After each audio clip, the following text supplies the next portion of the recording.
Auto z Nemecka. Pre mnohých Slovákov stále symbol lepšej výbavy a nižšej ceny.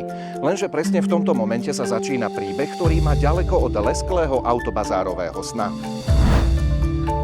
Toto je Ján Kapec. Našiel auto na známom nemeckom portáli, prišiel do bazáru, v ktorom sa predávalo a absolvoval všetky vyžadované kroky. Spravili sme skúšobnú jazdu, prevedol som si papiere, doklady, pravosť, respektíve VIN číslo a tak ďalej, odlážku ako takú a vyplatil som kúpnu cenu, podpísali sme kúpno-predajnú zmluvu a odišli sme na aute na prepravnú značku. Všetko vyzeralo tak, ako má, až do chvíle, keď sa auto pokúsil prihlásiť na Slovensku. Pri kontrole originality prišla rana. Aj napriek tomu, že sa v Nemecku odhlásilo korektne, vozidlo bolo v pátraní.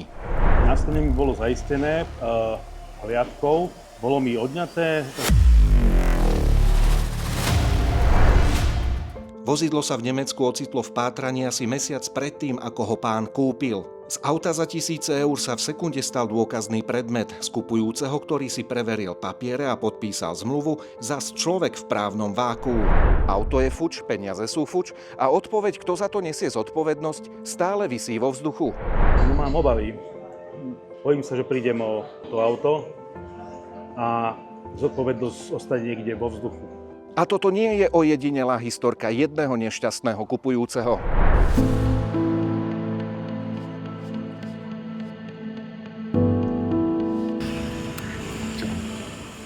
Toto je Alexander Vaš. Opisuje takmer rovnaký mechanizmus len z minulosti. V Berlíne si kúpil Peugeot 407. Auto malo 3 roky, plnú výbavu, dobrú cenu a na prvý pohľad všetko sedelo. Vozidlo priviezol domov, prihlásil a používal ho. Problém prišiel, až keď ho chcel predať. Išiel som na kontrolu originality a tam mi zistilo, že auto je nahlásené ako kradnuté. Auto mu zadržali na 90 dní a vec riešil priamo s policajným prezídiom. A na policajtom prezídiu mi povedali, že vy ste asi 62. alebo 5. človek na Slovensku, ktorý má tento istý problém. Podľa opisu Alexandra Vaša malo ísť o schému s vozidlami dovezenými z Talianska, ktoré sa cez Nemecko dostávali ďalej. Pôvodný majiteľ auta nebol vyplatený, až následne mal dostať peniaze z poistky, preto sa ďalších nárokov časom vzdal. Auto sa ocitlo v pátraní 3 mesiace potom, ako ho slovenský majiteľ doniesol na Slovensko. Alexander za vozidlo zaplatil riadne a mal aj kúpno-predajnú zmluvu. Ocitol sa s autom v právnom režime, v ktorom vozidlo síce po 90 dňoch mu zo zaistenia vrátili a mohol ho používať, ale nemohol ho predať. Až po 10 rokoch, keď podľa jeho slov záznam zmizol z evidencie, sa auta vedel zbaviť.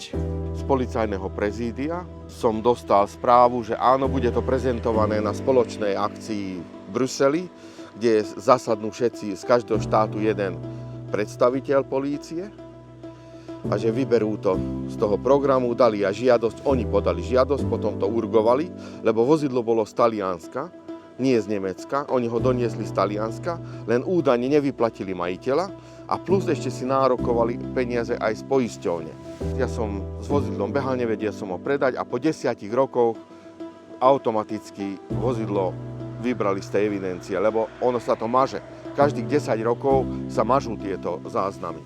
Takže tým pádom som toto vozidlo mohol predať. Aktuálny prípad Jána Kapca je preto mimoriadne dôležitý. Ukazuje, že problém nákupu jazdených aut zo zahraničia nie je len stará legenda z autobazárových diskusí. Je to živá realita aj týchto dní.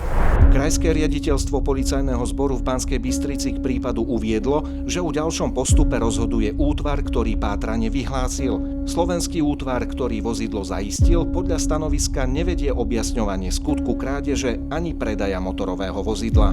Útvar, ktorý pátranie vyhlásil, rozhoduje o ďalšom postupe. Útvar, ktorý zaistil motorové vozidlo, nevedie objasňovanie skutku krádeže, respektíve predaja motorového vozidla. Cestou sirene bol vyhlasujúci útvar v Nemecku požiadaný o určenie ďalšieho postupu ohľade zaisteného motorového vozidla.